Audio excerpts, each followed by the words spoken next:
با نام خداوند بخشنده و مهربان و نهایت با رحم. السلام علیکم بر کل مردم مسلمان، برادران و خواهران عزیز و از جمله هواداران شبکه کاروان عمر.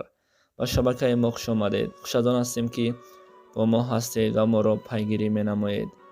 و فراموش نباید کرد که بر همه ما و شما معلوم است در دنیا از همه بزرگترین نعمت این اول سلامتی هست. زیرا همان شخصی که به قدر سلامتی می رسد بیمار باشد و به قدرش می رسد، اما شخص هایی که بیمار نیستند اما به قدر سلامتی خویش نمی رسند.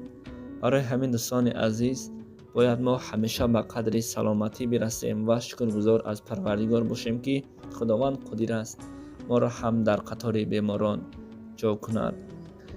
و همچنین من همدردی خود را بر اهل و عائله برادرمان اکه قربان، یعنی اکه قدم قربان میرسانم. زیرا در یک نوار اکه سعدی اسماعیلوف، یعنی که من همه شما معلوم است قربان نعمتوف در شبکه های اجتماعی هستند در یوتیوب، وقتی نوارش را دیدم و خواستم که از اون نوار پارچه به شبکه خود گذارم، اما برایمان اجازت نیست و همینطور خیلی بیمار هستند، خیلی سلامتیشون خوب نیست.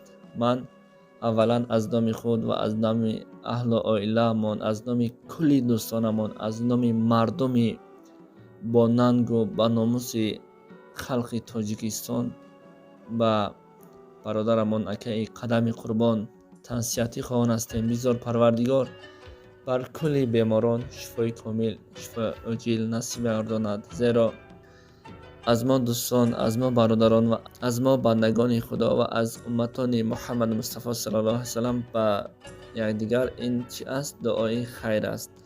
شاید بسیار شما تحقیر کنید، شاید بسیار شما معلومات کنید که این خیلی و آن خیلی، اما ما دوست هستیم، ما برادر هستیم.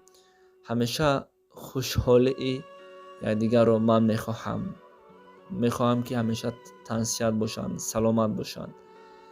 و اکه قدم قربان اگر نوارا بینند، باز یک بار دیگر سلامتی بگذار همیشه در سر فرزندهایش، در سر اهل و عائله اش ساق باشند، سلامت باشند و از این بیماری که خداوند بر این نصیب گردانیده است و زودی شفا یابد و باز مثل هر وقت و کارهای نیک دست میزند. زیرا خودتان خوب فهمیدید خداوند شفای کامل، شفای عاجل و که قدم قربان خواهان هستیم.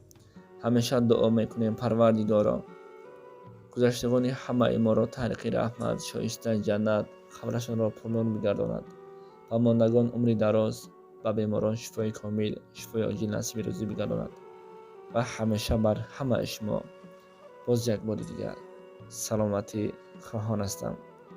خداحافظ.